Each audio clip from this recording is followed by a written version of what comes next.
നമ്മൾ ജിമ്മിലൊക്കെ വർക്കൗട്ട് ചെയ്യുന്നവരാണല്ലേ, ഭയങ്കര ഹാർഡ് വർക്ക് ചെയ്യുന്നവരുണ്ടാവും. അങ്ങനെയുള്ളവരെ സംബന്ധിച്ചിടത്തോളം ഏറ്റവും ഇമ്പോർട്ടൻ്റ് ആയിട്ടുള്ള ഒരു ബോഡി പാർട്ടാണ് ജോയിൻസ് എന്ന് പറയുന്നത്. കാരണം അവരുടെ ഒരു എഫിഷ്യൻസി ഏറ്റവും കൂടുതൽ അല്ലെങ്കിൽ പ്രൊഡക്റ്റീവ് ആക്കുന്ന ഒരു ഭാഗം എന്ന് വെച്ചാൽ അവരുടെ ജോയിൻസ് ആണ്. ഒന്ന് ആലോചിച്ച് നമ്മുടെ ജോയിൻസിനൊക്കെ എന്തെങ്കിലും പറ്റിയിട്ടുണ്ടെങ്കിൽ എന്തായിരിക്കും? പല കാര്യങ്ങളും നമ്മൾ മാറ്റി വെക്കുന്നത് ജോയിന്റ് പെയിൻസ് കാരണമാണ്. ഇപ്പോൾ ജിമ്മിൽ വർക്കൗട്ട് ചെയ്യാൻ പറ്റാതിരിക്കുക അല്ലെങ്കിൽ എക്സസൈസ് ചെയ്യാതിരിക്കുന്നതിൻ്റെ കാരണം നമ്മളെ ജോയിന്റ് പെയിൻസ് ആണ്. ഈ ജിമ്മിലൊക്കെ ഹെവി വർക്കൗട്ട് ചെയ്യുന്നവർക്ക് ഒരു ടിപ്പാണ് ഞാൻ പറയുന്നത്, മറ്റൊന്നുമല്ല. ഈ ജിമ്മിലൊക്കെ ഹെവി വർക്കൗട്ട്സ് ഒക്കെ ചെയ്ത് കഴിയുമ്പോൾ നമുക്ക് ബോഡി പെയിൻസും ജോയിന്റ് പെയിൻസ് ഒക്കെ ഉണ്ടായിരിക്കും.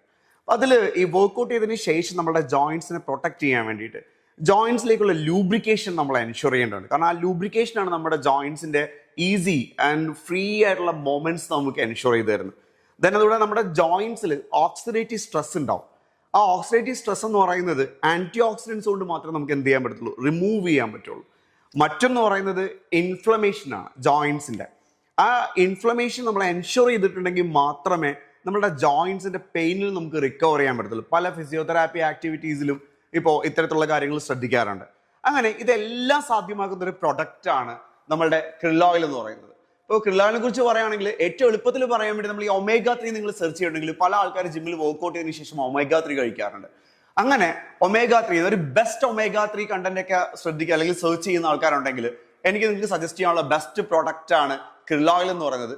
ഫ്യൂച്ചർവേഴ്സിന്റെ Nutri.365 എന്ന് പറയുന്ന എവറിഡേ വെൽബീങ് എന്ന് പറയുന്ന ഒരു കാറ്റഗറിയിലാണ് ഈ പ്രൊഡക്റ്റ് നമ്മൾ ഇൻട്രൊഡ്യൂസ് ചെയ്തിരിക്കുന്നത്. ഇതിന്റെ ഡീറ്റെയിൽസ് നമുക്ക് അറിയാൻ വേണ്ടിയിട്ട് നമ്മുടെ വോഹോ എന്ന് പറയുന്ന ഒരു പ്ലാറ്റ്ഫോം നിങ്ങൾ സെർച്ച് ചെയ്തിട്ടുണ്ടെങ്കിൽ കാണാൻ സാധിക്കുന്നതായിരിക്കും.